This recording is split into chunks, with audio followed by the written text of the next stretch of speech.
What would you do if, on your wedding anniversary, your husband handed you divorce papers, right after showing everyone 10 photos of you and his boss? How did things get so out of control that the person I thought was weak ended up turning the whole room against me?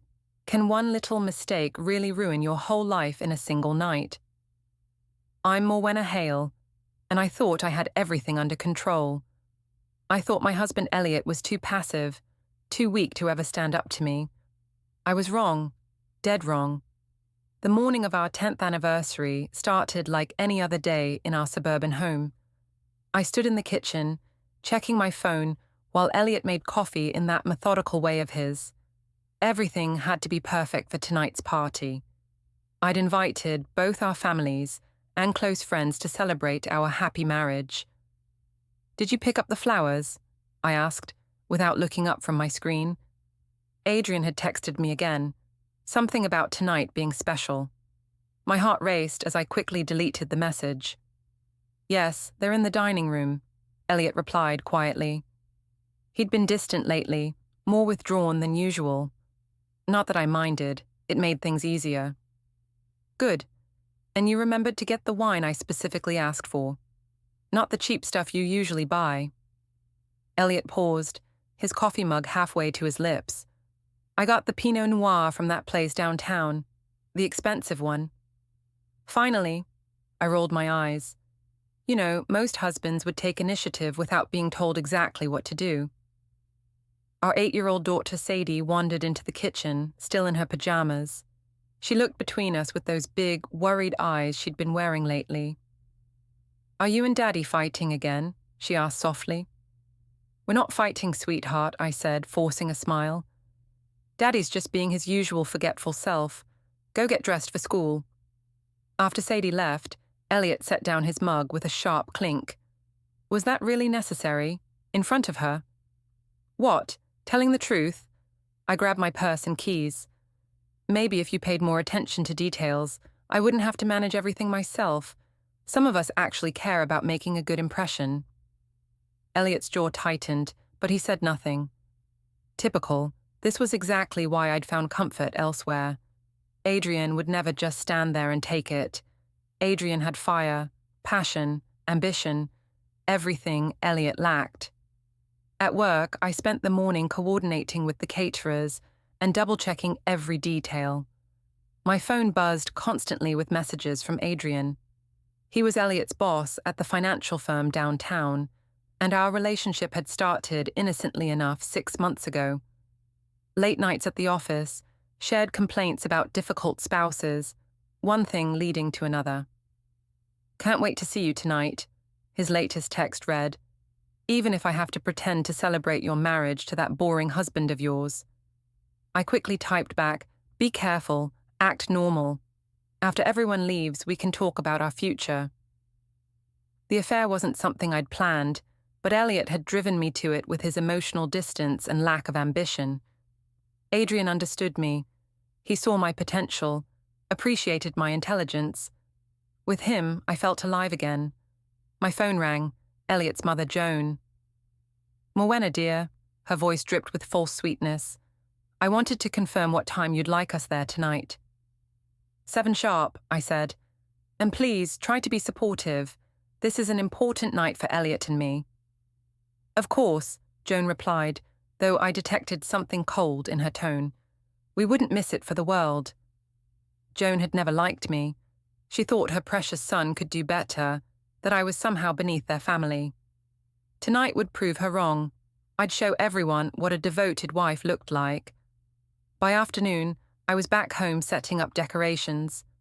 Elliot arrived early from work, which surprised me. Usually he stayed late, buried in spreadsheets and reports. "You're home early," I commented, arranging flowers in the centerpiece. "Wanted to help with the setup," he said, but there was something different in his voice. A strange calmness I hadn't heard before. "How thoughtful, though I've already handled most of it." I gestured around the room. "You could set up the sound system. Try not to mess with my playlist." Elliot nodded and walked to the entertainment center. As he connected his laptop, I noticed him glance at me with an unreadable expression. "Everything okay?" I asked. Perfect, he said with a small smile. Tonight's going to be very memorable. Something in his tone made me pause, but I shrugged it off. Elliot wasn't capable of surprises. He was predictable, safe, boring. That's why I needed Adrian. My brother Lyle arrived first with his wife, followed by my mother Linda. They both complimented the decorations and asked about Elliot's family. Joan's coming, unfortunately, I said quietly to my mother. Try to keep the peace. She always finds something to criticize. I still don't understand why you two don't get along better, Linda said. She seems nice enough. She's passive-aggressive and thinks her son walks on water. Trust me, you'll see. When Joan arrived with Elliot's sister Celia, the temperature in the room seemed to drop. Joan gave me a polite hug that felt like ice, while Celia barely acknowledged me. Beautiful decorations, Joan said, looking around. You've always had such interesting taste. Thank you, I replied through gritted teeth. Elliot was just telling me how much he appreciates all my hard work. Elliot appeared beside me, placing a gentle hand on my back. She really has outdone herself, he agreed. Everything's exactly as it should be. As more guests arrived, I noticed Elliot moving around the room with unusual confidence. He was actually engaging in conversations, laughing at jokes, being more social than I'd seen him in months. It was almost like he was putting on a performance. Your husband seems different tonight, my friend Rachel observed. More, I don't know, assertive. He's probably just trying to impress everyone, I said dismissively. You know how men get when they want to look important. But watching Elliot work the room, I felt a strange unease. He kept checking his watch and glancing toward the entertainment center, where his laptop sat connected to our large TV. Around 8 o'clock, after everyone had eaten and several toasts had been made, Elliot tapped his wine glass with a fork. Excuse me, everyone, he called out, his voice carrying clearly across the room. I'd like to share something special with you all, a little anniversary surprise I've been working on. My heart skipped. A surprise? Elliot didn't do surprises. I smiled nervously as all eyes turned toward us. Oh, you didn't have to, I started. I insist, Elliot interrupted gently. After 10 years of marriage, I think it's time everyone saw exactly what our relationship really looks like. He moved to his laptop and clicked something. The large TV screen flickered to life, and my blood turned to ice. There, in high definition for everyone to see, was a photo of me and Adrian kissing in his office. The room fell into stunned silence as the first photo filled the screen. My mind raced, trying to process what was happening. How did Elliot get this? When was it taken? Elliot, what is this? I managed to say, my voice barely a whisper. He clicked to the next photo. Me and Adrian at the Blue Fig Bistro, holding hands across the table. Then another, us entering a hotel downtown. Each image was time-stamped and dated, creating an undeniable timeline of my affair. 10 photos, Elliot said calmly, his voice steady despite the chaos erupting around us. 10 moments that tell the real story of our anniversary year. Joan gasped, her hand flying to her mouth. Celia stood up abruptly, her chair scraping against the floor. Oh my God, Morwenna, how could you? This isn't what it looks like, I said desperately, my usual confidence crumbling. These are taken out of context. Adrian and I work together. We have business meetings. Business meetings? Elliot's laugh was cold. Is that what you call it when you told me you were visiting your sick aunt in Portland, but you were actually spending the weekend with him at the Riverside Hotel? Another photo appeared. Me and Adrian entering the hotel lobby, my overnight bag clearly visible. The timestamp showed last month, the exact weekend I'd claimed to be caring for family. My mother Linda looked pale and shaken. Morwenna, please tell me this isn't true. Mom, you have to understand. I started, but Lyle cut me off. Understand what? That you've been lying to everyone. That you've been cheating on your husband and humiliating him behind his back. The room erupted in angry voices. Friends and family members who had come to celebrate our marriage were now witnessing its complete destruction. I felt like I was drowning, grasping for anything that might save me. "You don't understand what I've been going through," I said, my voice rising. "Elliot has been emotionally distant for years. He never pays attention to me, never appreciates what I do for this family. I was lonely, neglected." "So you decided to have an affair with his boss?" Celia's voice was sharp with disgust. "Do you have any idea what this could do to his career?" Elliot clicked to another photo. Me and Adrian at a company holiday party, standing too close, his hand on my waist while Elliot was across the room talking to colleagues. "I remember this night," Joan said quietly, her voice trembling with anger. "You told me how proud you were of Elliot, how well he was doing at work, all while you were carrying on with his superior." "Joan, please." I reached toward her, but she stepped back. "Don't touch me. I trusted you with my son's happiness. We all did." The next photo was the most damaging yet. Me and Adrian in his car, clearly intimate, parked outside Sadie's school. The timestamp showed it was during a parent-teacher conference day. I had told Elliot I would handle the meeting alone because he was too busy with work. "You missed our daughter's conference for this?" Elliot's composure finally cracked slightly. "Mrs. Patterson called me later, concerned because neither parent showed up.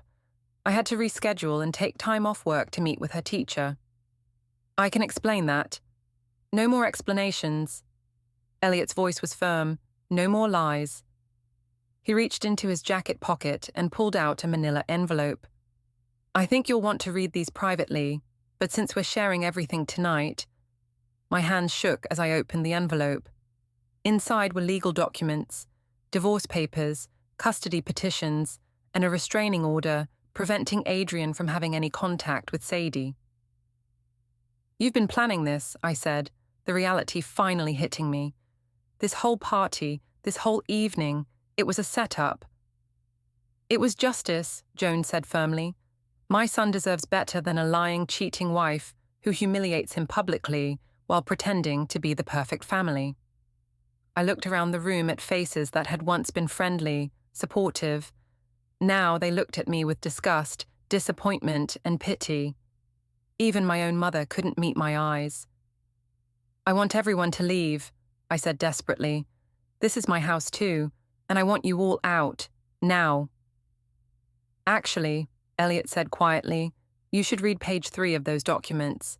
The house is in my name. My inheritance from my grandfather paid the down payment. Your name was never on the deed." The room spun around me. Everything I thought I knew, everything I thought I controlled, was slipping away. "Sadie," I said suddenly. "Where's Sadie? She can't see this." "She's at my sister's house," Joan said coldly. "Elliot asked me to pick her up from school today. He didn't want her to witness her mother's humiliation." "You can't take my daughter away from me." "Read the custody petition," Elliot said. "My lawyer thinks we have a very strong case, given the evidence of your affair and the lies you've told, especially the part where you exposed our daughter to your relationship by conducting it in public places where she might have seen." The photos on the screen had cycled through all 10, and now they began again. Each image was a nail in the coffin of my old life, proof of choices I couldn't take back or explain away. My friend Rachel, who had been silent through the whole ordeal, finally spoke up. "I think we should go. This is too much." One by one, the guests began filing out. Some muttered awkward goodbyes to Elliot, others just left in uncomfortable silence. My own family hesitated at the door. "Mom." I looked at Linda pleadingly. She shook her head sadly. "I need time to process this, Morwenna. I'm disappointed in you, deeply disappointed." Lyle paused beside me. "You need to think about what's best for Sadie now. This isn't about you anymore." Soon, only Elliot and I remained in the decorated living room, surrounded by the remnants of what was supposed to be our anniversary celebration. "How long have you known?" I asked quietly. "Months," he replied. "I hired a private investigator after I started noticing the inconsistencies in your stories. The late nights, the unexplained expenses, the way you'd light up when your phone buzzed, but claim it was just work. Why didn't you confront me sooner? Elliot looked at me with something that might have been pity. I kept hoping you'd stop, that you'd remember what we used to mean to each other, but you just kept lying, kept making me feel like I was crazy for suspecting anything. I sank into a chair, the weight of the evening crushing down on me. What happens now? Now you find somewhere else to stay tonight. My lawyer will contact yours tomorrow to begin proceedings. He paused at the doorway. And Morwenna, Adrian's wife, received copies of all these photos this afternoon. I believe she's filing for divorce as well. The front door closed with a quiet click, leaving me alone with the evidence of my destroyed life still cycling on the television screen. 3 hours earlier, before everything fell apart, I had been so confident, so sure that I was in control of my life, my marriage, my future. Now, sitting alone in my living room at midnight, I tried to piece together how Elliot had managed to outmaneuver me so completely. My phone buzzed with a call from Adrian. I stared at the screen, knowing I should answer, but terrified of what he might say. "Morwenna?" His voice was strained when I finally picked up. "What the hell happened tonight? My wife just served me with divorce papers. She has photos, recordings, everything." "Elliot knew," I said numbly. "He's been watching us for months." "Watching us? How? We were careful." Apparently not careful enough. I looked at the TV screen, which was still cycling through our most intimate moments. "He had a private investigator. There are photos of us everywhere. Your office, restaurants, hotels." Adrian was quiet for a long moment. "This is bad, Morwenna. Really bad. Do you know what this means for my career? For my reputation?" "Your reputation?" I felt a surge of anger. "What about mine? What about my family, my daughter? Look, we both knew this was risky, but I never signed up for public humiliation. My wife is threatening to take everything. The house, the kids, half my business. So what are you saying?" Another pause. "I'm saying maybe we should take a break, let things cool down. This is all too complicated now." The line went dead. Just like that, the man I thought I loved, the man I'd destroyed my marriage for, was abandoning me. I threw the phone across the room, watching it shatter against the wall. I spent the next hour calling friends and family, trying to find someone who would listen to my side of the story. But word travels fast in our community, and it seemed like everyone had already heard about the anniversary party disaster. My friend Jessica, who I'd confided in about my marriage problems, was cold and distant. "I can't believe you actually went through with an affair, Morwenna. When you complained about Elliot, I thought you just needed to work on your communication, maybe try counseling. You don't understand what it's been like living with him. I understand that you made a choice to betray your husband instead of trying to fix your problems or leave honestly. There's no excuse for what you did." Even my own sister hung up on me after 5 minutes. "I'm embarrassed to be related to you right now," she said. "That poor man, and poor Sadie. How could you do this to them?" By morning, I was exhausted and desperate. I needed legal advice, and I needed it fast. I called the first divorce attorney I could find, who would see me that day. Attorney Michael Brennan's office was downtown, in one of those glass buildings that made me feel small and exposed. He was a middle-aged man with kind eyes, but a serious demeanor, and he listened patiently as I explained my situation. "Mrs. Hale, I have to be honest with you," he said after reviewing the photos and documents Elliot's lawyer had sent over. "This is one of the most thoroughly documented cases of adultery I've seen. Your husband's evidence is comprehensive. But surely there's something we can do. These photos could have been doctored or taken out of context. The timestamps correspond with your credit card records, your phone's GPS data, and witness statements. Your husband's investigator was very thorough." He leaned forward. "Tell me, were you aware that your affair partner was recording some of your conversations?" My blood ran cold. "What?" "There are audio recordings included in the evidence.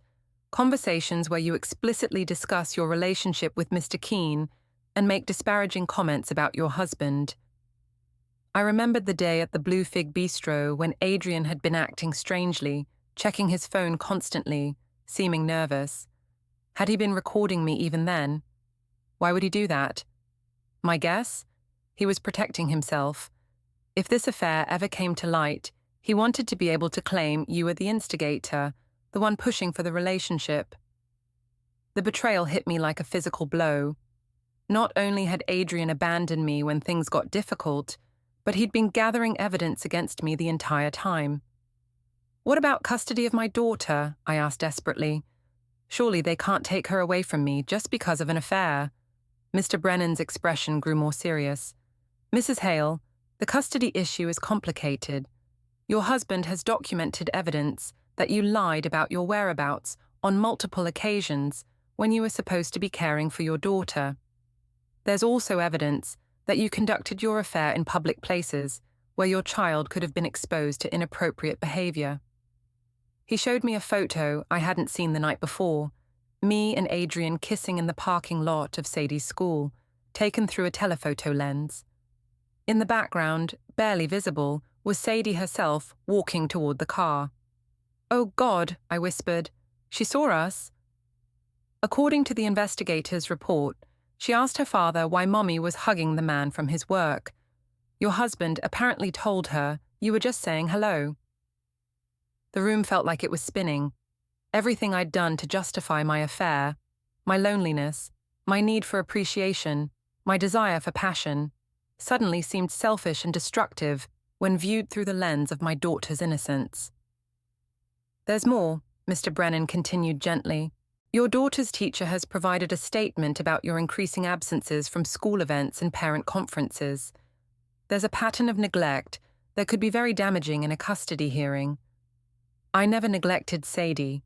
I love my daughter. I'm sure you do, but love and good parenting aren't always the same thing, especially when viewed by a family court judge." He pulled out another document. "Your husband is seeking primary custody with supervised visitation for you initially.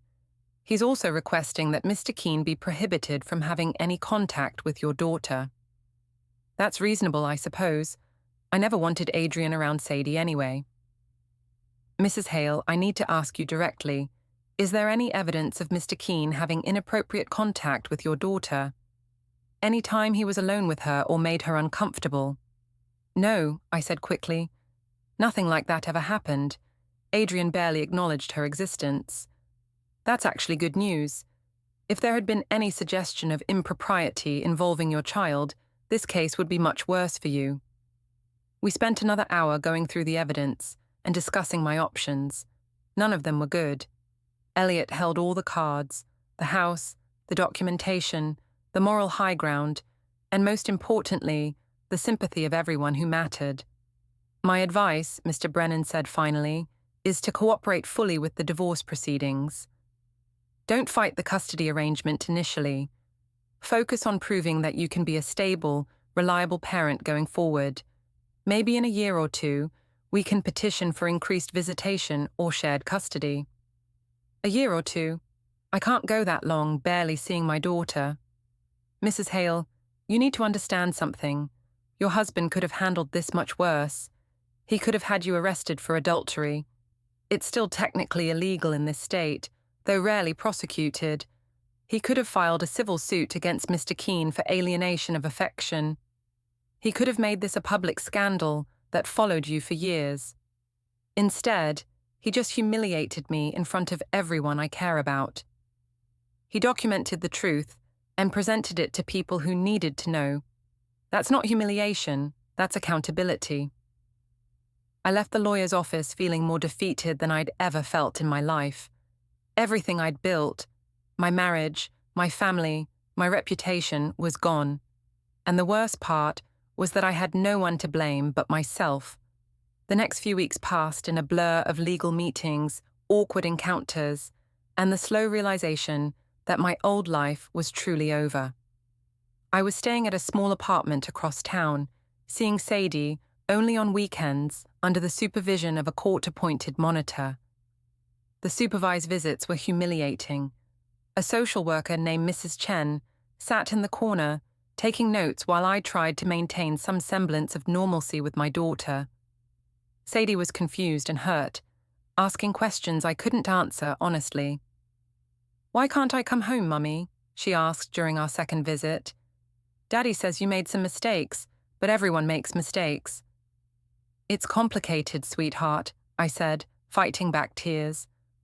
"Mummy and Daddy need some time apart to figure things out." "Is it because of the man from Daddy's work? The one you were hugging?" My heart broke. She had seen us that day at school. "Sadie, that was one of Mommy's mistakes. I'm sorry you had to see that.